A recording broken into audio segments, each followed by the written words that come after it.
Yashwant Sinha, Mr. Chidambaram said in Parliament that no finance minister today anywhere in the world can say all is well. You've been finance minister. Would you, setting politics aside for just a moment, have a certain degree of empathy for Mr. Chidambaram's argument? No, I have all the sympathy in the world for him. But, at the same time, it is a small consolation that all is not well and no finance minister can say all is well. I mean, in my intervention, I pointed out the mistakes which this government has made starting 2008-9, and Mr. Chidambaram had no reply to that. So, he might try and hide behind the global situation, but that only in a very small part explains the trouble we are in. The trouble that Indian economy is in today, the crisis in which we find ourselves, is largely, as I said, the creation of this government. But Mr. Chidambaram also seemed to be taking a bit of a swipe, or more than a bit of a swipe at you, Yashwant Sinha, when he was quoting you from 2008, and he said that at that time you had said, for God's sake, go to this government. And Chidambaram goes on to say, well, we came back with a greater majority. Now, you've suggested that early polls are the answer, but isn't that just playing politics? Are you really suggesting that the financial crisis is so simple that if tomorrow the BJP was in power instead of the Congress, the economy would be different? No, the answer to the financial crisis is a new government in Delhi. And I'm absolutely convinced about it because this government has lost all its credibility. Nobody believes in this government either at home or abroad. And Mr. Chidambaram was factually incorrect in saying that I had said it in 0809. I had actually said it when Pranab Mukherjee was the finance minister, I think in 2010 or 2011. Not 2008, 2009, but I didn't want to interrupt the flow of his speech, so I didn't interrupt him. But this time I was serious and I said this government should go because it is now proved totally incapable of meeting the challenge of the current economic situation. Now, talking about Pranab Mukherjee today, the finance minister also seemed to refer to decisions that were taken by the government after the financial crisis of 2008. He didn't name Pranab Mukherjee, but did you see that as a kind of collision of ideologies between Mr. Chidambaram and Mr. Pranab Mukherjee when it comes to financial prescriptions? No, let me tell you the facts. In 2008-9, it was Mr. Chidambaram who was the finance minister. He is the one who presented the budget. He is the one who presented the supplementary demands in which the fiscal deficit in absolute numbers went up from 1,33,000 crore rupees to something like 3,40,000 crore rupees. And that, as I pointed out, was the beginning of the trouble of the Indian economy from which we have not been able to recover so far. So this is something, it's not Pranab Mukherjee and Chidambaram.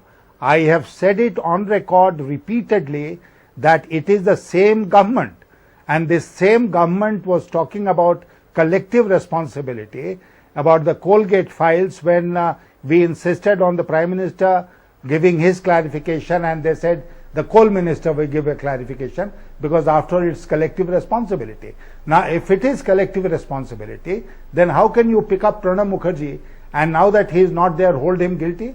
What was the Prime Minister doing, for instance? But do you not think, Yashwant Sinha, that P. Chidambaram has a point when he says that there is no agreement politically on what the prescription should be for the economy, and that he's actually barraged with criticism from the left and the right, which is completely contradictory. In fact, today he said, let us not fool ourselves. There is simply no agreement on what we need to do. You only need to compare some speeches by the left to that from the Congress or the principal opposition. Now, doesn't he have a point that there is no consensus? For example, you're the only one in your party who's criticizing the food bill. So that just shows the level of disagreement on economic issues. I do not agree with the line that Chidambaram has taken. He listed out 8 or 10 things that he thought we should do. Now tell me, Barkha, is there one step that he mentioned today with which anyone is in disagreement? I mean, if a large number of projects involving lakhs of crores of rupees are held up, can he blame the opposition for it? I mean, I said that Jairam Ramesh, as environment minister, held up projects on flimsy grounds. And there are experts who say that 2.5% growth rate was shaved off as a result of the hold up that he was responsible for. Now, when he says we start clearing projects very quickly, who is he blaming? Who was responsible in the first instance for holding up those projects? It's the government. So, it's the same Prime Minister, it is the same government, and nobody in this government, including Mr. Chidambaram and the Prime Minister, can hide behind the fact that there were phases in which they were not allowed to do work by the opposition. But he also seems to be blaming today legal restrictions, that the finance minister saying that for every single clearance the government has to go to the Supreme Court, talking specifically about the underutilization, for example, in the coal or the iron ore mining sectors. Now, do you think that he has a point there about judicial overreach? No. No. If there is a judicial overreach, then who is preventing him from taking it up with the judiciary? This is a very lame excuse that he has come out with. I had said in my intervention that when we started building the national highways, we also had land acquisition problems. We also had problems of environment. Didn't we clear them and move ahead? Why was Mr. B.C. Khanduri such a great success as a road minister, and why isn't this government able to maintain or keep the announcement that they made way back in 2009 that they will build 20 kilometers of roads per day? It's no Supreme Court is responsible for this. It is the government and government alone. Let me ask you in the end, though, that there are commentators through the day who've suggested that the crash in the markets today has something to do with the food security bill going through the Lok Sabha. Do you think, given your personal criticism of the bill, a criticism not shared by your party, that this is an overstatement, or do you think there's some merit to this commentary?